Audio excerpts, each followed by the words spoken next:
Hello, everyone, and welcome to another Wednesday drawing session with me, Frank Cho. There's my trusty Pentel mechanical pencil with 0.7 millimeter HB lead, and my kneaded eraser, which looks more like a piece of charcoal now. And here's my favorite paper to draw on, Strathmore Bristol Board 300 series with vellum surface. I love the vellum surface because it grips the pencil really well. So, in time for Halloween, since Halloween is just around the corner, in time for Halloween, I decided to draw Scarecrow. Not just any Scarecrow, it's Scarecrow from Batman. So, I have to admit, Batman has the best rogue of villains ever. I think the closest that come to it is Spider-Man gallery of rogues. I think Spider-Man and Batman, they both have like a fantastic cast of villains. And Batman is just awesome because he has like so many just unique different villains and all that. Actually, kind of reminds me of his the gallery of villains, rogue gallery from Dick Tracy. Actually, Dick Tracy also has a very interesting gallery of rogues. So, as you can see, I decided to make something dramatic. I originally was gonna just draw a scarecrow just standing there looking evil, but I decided to make it put a little bit more drama into it, a little bit put a more of a spin, a little bit of English into it. So by doing, if you want to create drama, you want to tilt the figure a bit, and then put the camera in a kind of a low angle. So by doing so, I decided to draw the Batman in the foreground, and he just basically just got his butt kicked by the Scarecrow, probably from his fear gas or something like that. And so he's struggling to get up, and by having the camera low to the ground, it kind of heightens the tension, that dramatic tension of Batman struggling, and with the Scarecrow coming up behind him, with this big giant scythe. Or is it sickle? No, sickle is the one that's a handheld one. I guess scythe is the one that mows the lawn, that mows the wheat. So anyway, so once I have that figure in mind, it's just a matter of transferring that rough image onto the paper. And that's the fun part.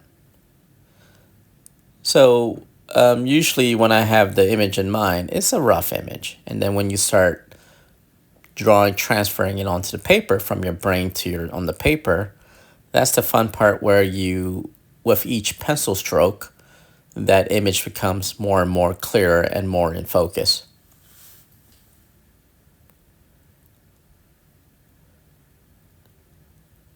So I actually enjoy drawing Batman out of all the DC characters. I mean, besides the women. Um,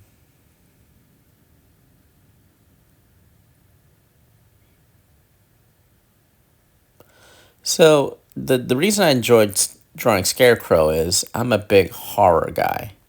And when I say horror, I am not a like a serial killer, like people killing each other kind of fan. I'm more of a monster fan. So when you hear me talk about horror, I usually meaning monsters. So I love King Kong, Godzilla, Frankenstein monster, werewolf, Dracula. The John Carpenter's The Thing, which is like one of my favorite horror movies of all time. And so when you're drawing the Scarecrow, he's such a tall, skinny, gangly figure. It's just fun because you get to kind of exaggerate the figure work. I mean, if you really think about it, drawing comic book is all about exaggeration. So the scythe or the scythe, or whatever you pronounce it, is the one that Grim Reaper has. A lot of people don't know is when I first started drawing it way back when, I just thought it was just a long pole with a big curved blade at the end. but it actually has these little two handles in it, and that is embedded into the long pole. So I try to keep that in mind when I draw the scythe, scythe, scythe. Well, what have you guys? I'm pretty sure you guys gonna correct me in the comment section. And there's Scarecrow's that big giant pointy hat. Now I have never seen anyone wear that kind of hat before, except for the Scarecrow and all that. I mean, the only people I've seen wearing that kind of wide brim pointy hat is a witch or a wizard. So like Gandalf, and I don't think I've ever seen anyone wear that kind of hat in public, outside of Renfest, at a Ren Fair, right? Ren Fair.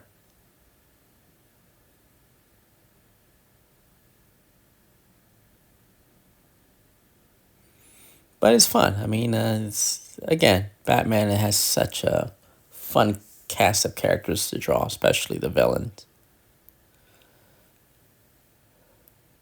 So the Scarecrow he essentially wearing a burlap bag over his head and with eye holes cut out and the mouth cut out and kind of has stitched over. So again, just a lot of interesting little details like that just makes it fun to draw. The texture of the burlap and all the stitching around the face and the mouth, and that noose, hangman's noose around his neck, which he wears it like a necktie. Just fun cast of characters.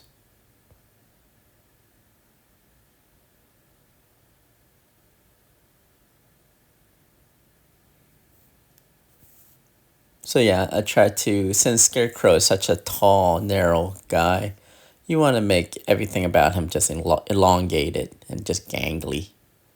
I mean, his name, I guess his character name is Jonathan Crane, so might be a nod. It definitely is a nod to Ichabod Crane, the headless horseman story. So Ichabod is a very kind of a gangly character.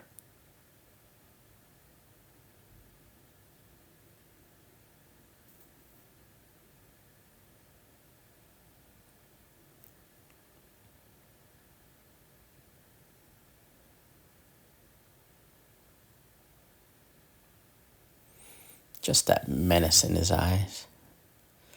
Always fun. So the noose is kind of tied around his neck, so which cinches the burlap sack over his head. So you want to keep that in mind. And then the hangman's noose. So everything about him is kind of frayed, because he is wearing kind of discarded clothes that, when they make Scarecrow.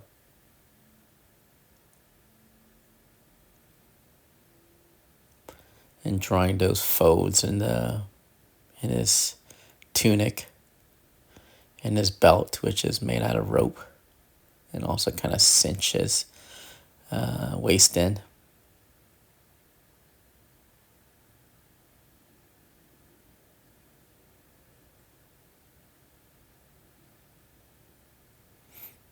And the folds of his ill-fitting suit.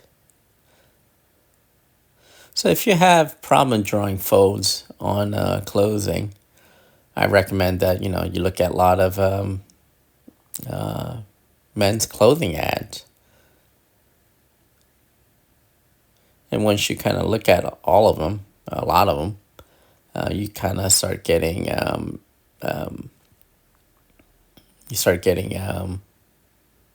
general knowledge of how the sleeves, the bend in the elbow, how the fabric behaves and folds.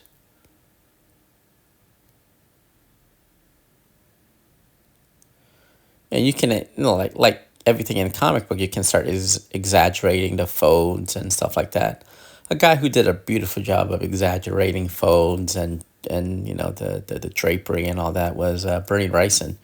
Bernie was just a spectacular artist, and just everything he did had this really unique caricature and exaggeration, from the figure to the fabric folds, everything he drew. And the guy who actually kind of, I felt that kind of took over after Bernie left was Kelly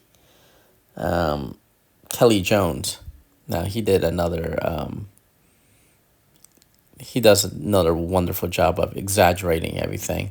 He took what Bernie started and just went several steps beyond. So some of it looks kind of kooky, but overall, his stuff is just, it's just a fun stuff to look at. And there's Batman. He just got his butt kicked by the Scarecrow, and he's struggling to get up.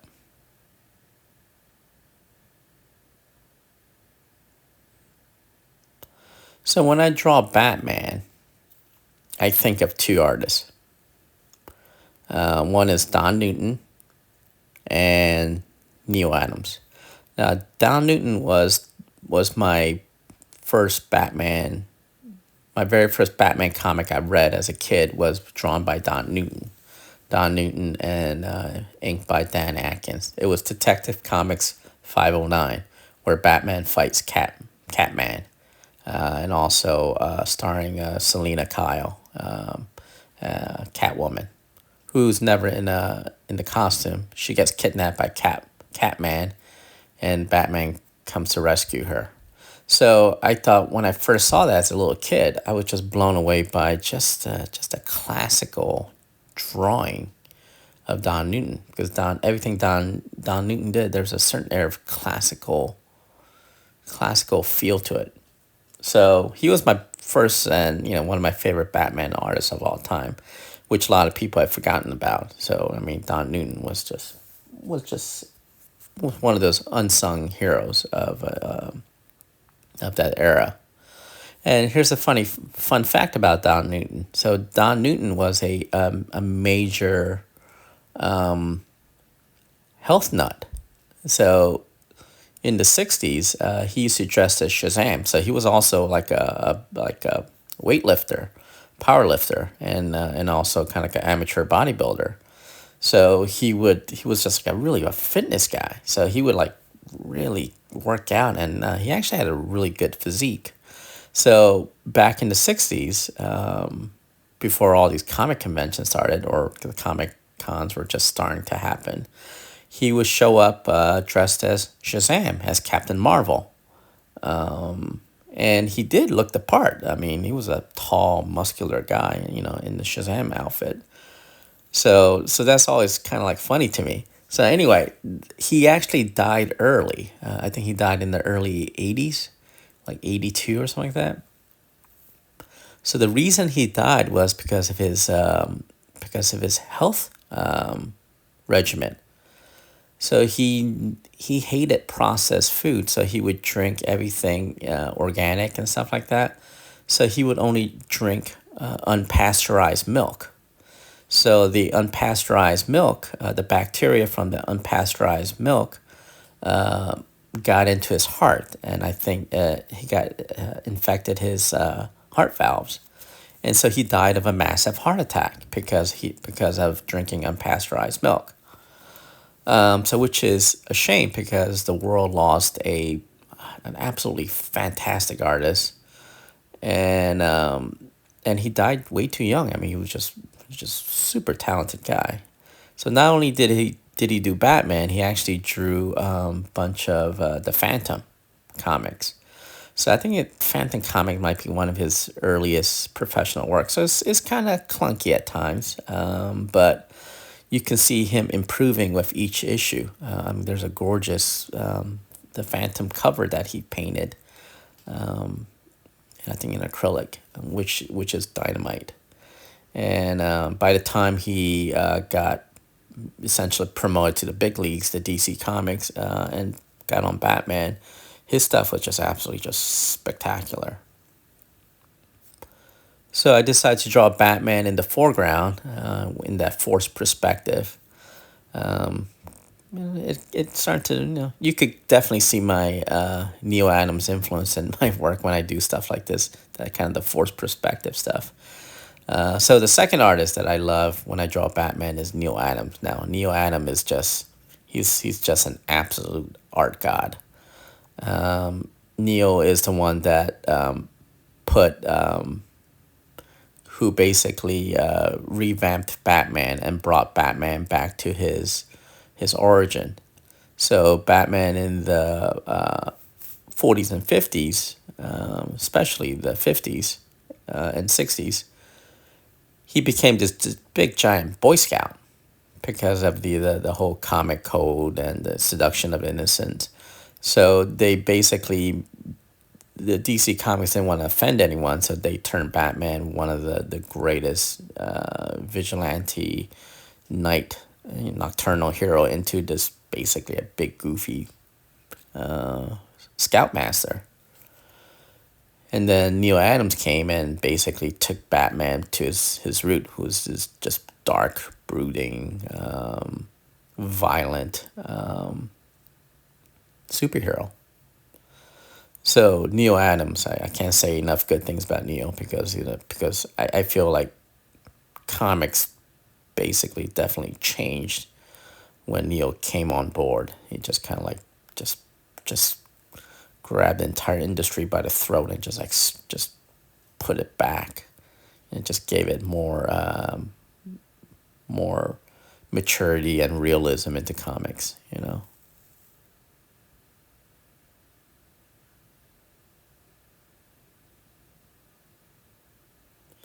So there I am drawing the fist in the shadows.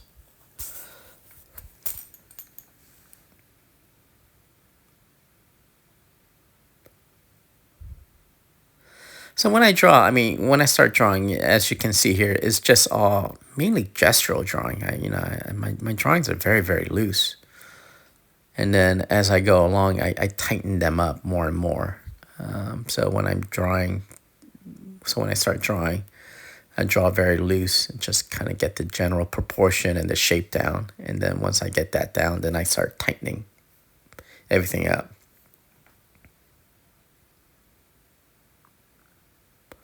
And also, when it comes to drawing, I'm very messy.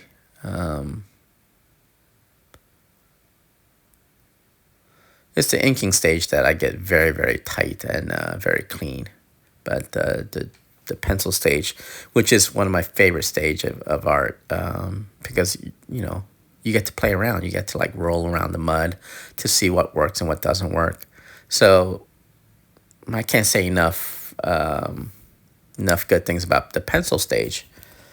So when you're penciling, don't be afraid to make mistakes, because this is the stage that you're supposed to make mistakes and just really have fun trying new things and stuff like that.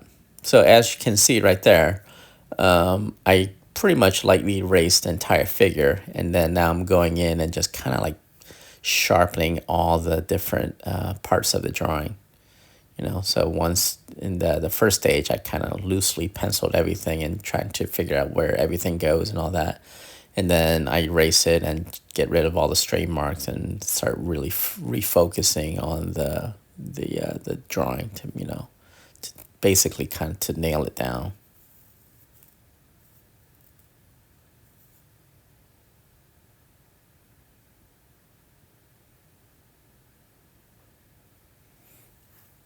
If I remember correctly, the Scarecrow was one of the oldest Batman villains from the Batman comics. I think the Joker is the oldest. I think the Scarecrow, I think, came out a couple of issues after Joker. And the Scarecrow was created by Bill Finger.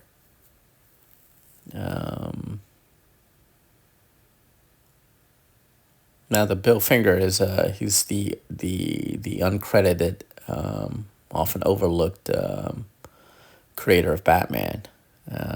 Actually, Bill Finger is the one who created Batman, not Bob Kane. Bob Kane just got the credit because he had a better lawyer. So the Bob Kane's version of Batman is a guy in a red suit, red tights, with a big giant Da Vinci bat wings, and it was Bill Fingers who came and just completely rejected all of that and redesigned Batman, as we know who Batman is. So people keep giving Bob Kane credit, but in reality, is Bill Finger who's the true father, the true creator of Batman.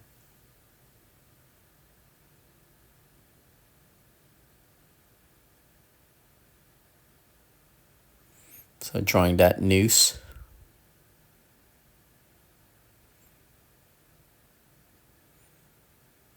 So that's always the fun part about these Batman villains. They're all just so fun. I mean, they're just everything about them is just fun with their design. I mean, it's a guy dressed as a scarecrow, and it's just and it works. It works in the Batman universe because it's just a fun, unique character. All the characters are just unique and just fun to draw. Again, drawing the fabric, the wrinkles in the clothes.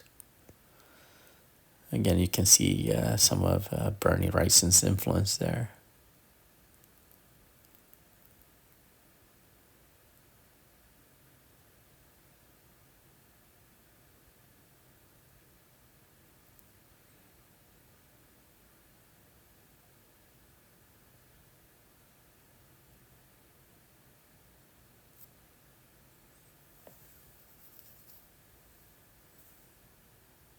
So since the light source, I have the light source in the upper right hand corner.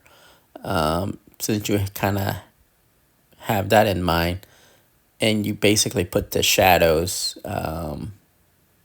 opposite of the light source. Just that's just the general rule of thumb. And that tunic. As I'm drawing this the scarecrow. I guess I'm kind of leaning toward kind of a Wizard of Oz scarecrow a little bit. So I should do that. I should draw the Batman Scarecrow fight the Wizard of Oz Scarecrow. I think that would be a hoot. One of those crazy mashups, like I did last time with my neighbor Totoro and Something is Killing the Children.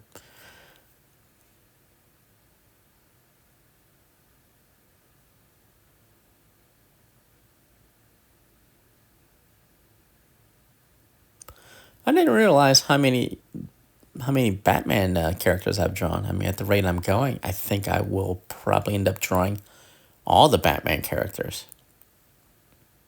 I mean, I know I love Killer Croc. I may draw him next, maybe.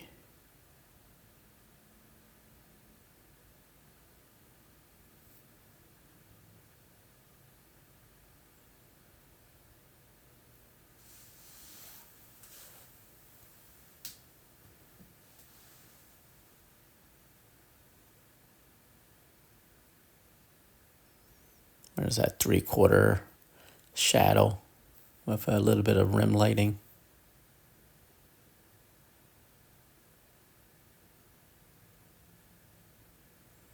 So again, this is a pencil stage. Just have fun. If you make mistake, erase it. So don't worry about making mistake. You know, if it looks right, it's right. If it looks wrong, it's wrong. Then if it looks wrong, then just erase it and fix it.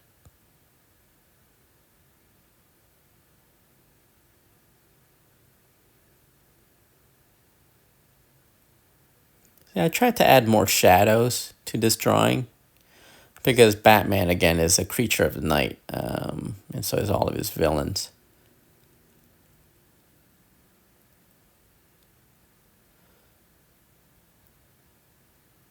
I kind of know where all the shadow falls, but if you're not, then what's this old saying goes? I think it was Jeff Jones or Wally Wood who said,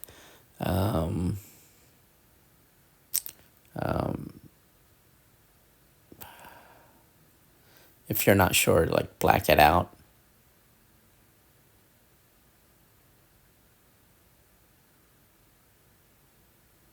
especially with Batman. I mean, Batman just looked cool, just just basically, just putting all these dark shadows on him.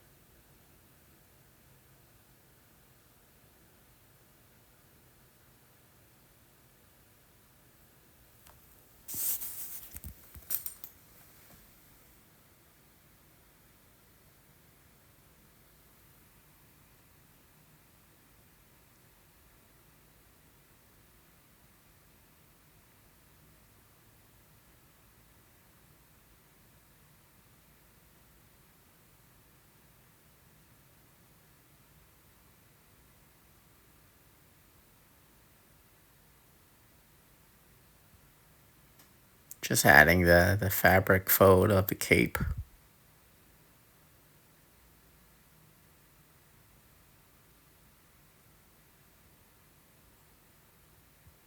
As you can see, I like to jump around, whatever catches my eye. I know some artists who like to kind of like, they're very methodical. They go from like top to the bottom. But I'm not that kind of guy. I'm a bit kind of scatterbrained. So I try to like jump around, just touch on different things. That's why my pencil tend to be very messy, because I like hop around all over the drawing.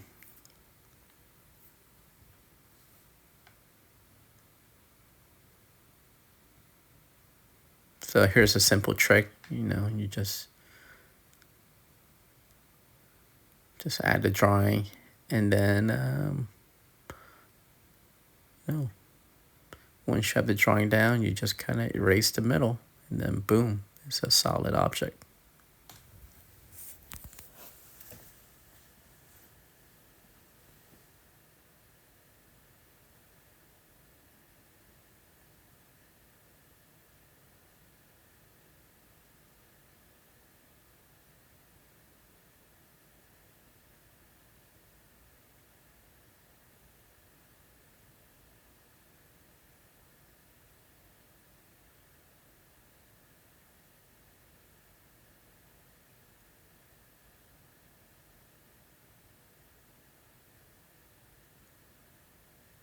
And that curved blade.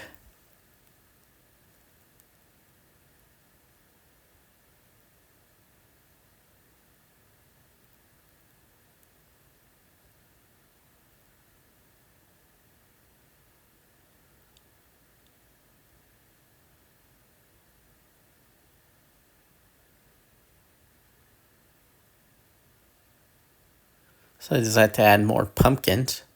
I mean, it is Halloween after all.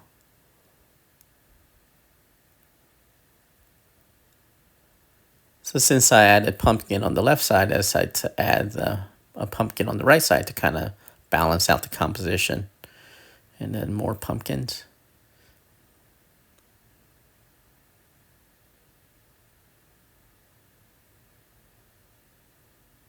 And there's that cloud of fear gas that the Scarecrow just doused Batman with. Again, just love drawing clowns. So the clouds are actually really fun because, if you're, you can use the shape of the cloud, the smoke and all that to help aid you in the balancing out your composition, because they're just a free forming matter. So you can just like bend it, stretch it any way you want to help you balance the figure work, the illustration. And then I'm just adding sweat and spit that's coming out of Batman's mouth. It's almost like he got like pepper sprayed.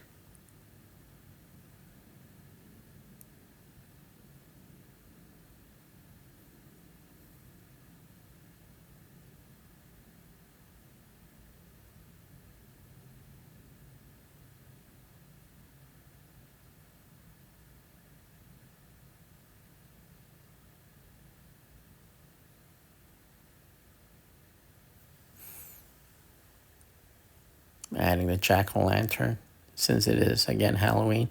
Adding the foliage, the leaves and all that. Just that little detail that just just make this drawing work.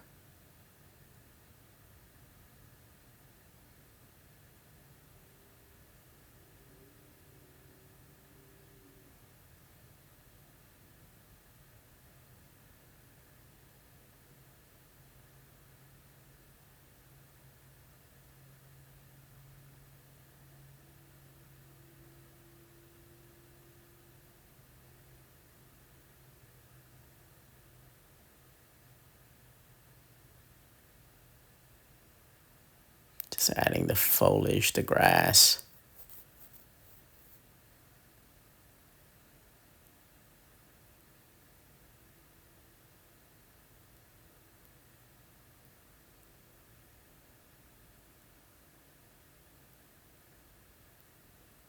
Shading the underside of the pole to give it that more of a three-dimensional look. And then adding the cloud in the background, kind of that, almost like that contrail. So you can see this wind swept cloud, which is a very easy design element that a lot of artists use in the past to kind of balance the design and all that, and also help guide the eye into the main figure. You see that curvy cloud, and then there's the moon. I mean, what's moon without bats? So it is Halloween after all. And then just drawing all these bats. One wonderful bat. Ah, ah, ah, ah.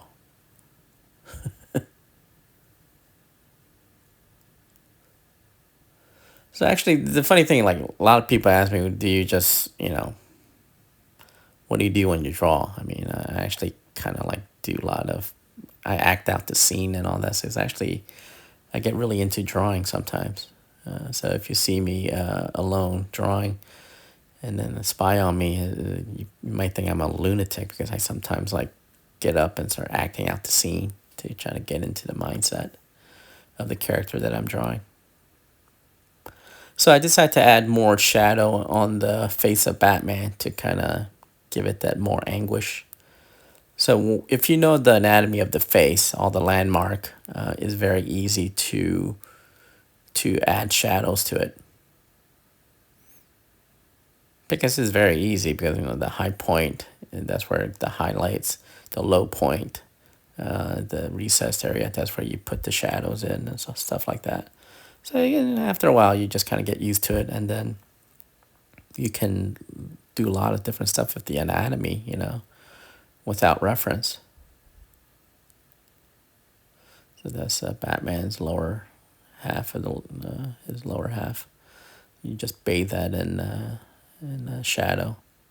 Oh, so yeah, the saying goes, when in doubt, black it out, you know.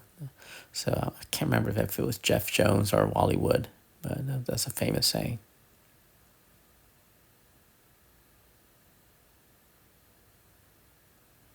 Just adding more shadows because it is Batman after all. So Batman is, when you're drawing Batman, you want to keep everything in shadows and dark and stuff like that. Now, if you're drawing Superman, you want to keep everything bright and light, because he's a very optimistic character, while Batman is a very pessimistic character. So yeah, literally night and day. Superman is day, Batman is night.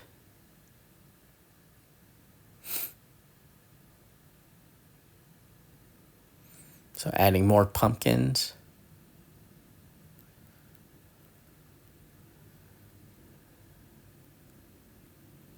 Just adding more shadows and, tweaking stuff.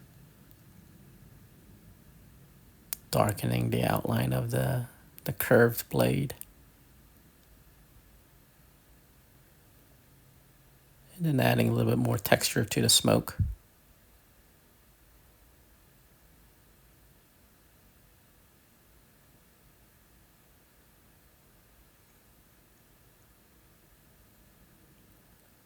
Again, this piece turned out really nice. I mean, in perfect time for Halloween. Batman fighting the Scarecrow. I actually had a lot of fun with this. And I hope you guys learned a thing or two. So, yeah. So there it is. Batman versus the Scarecrow. Happy Halloween, everyone.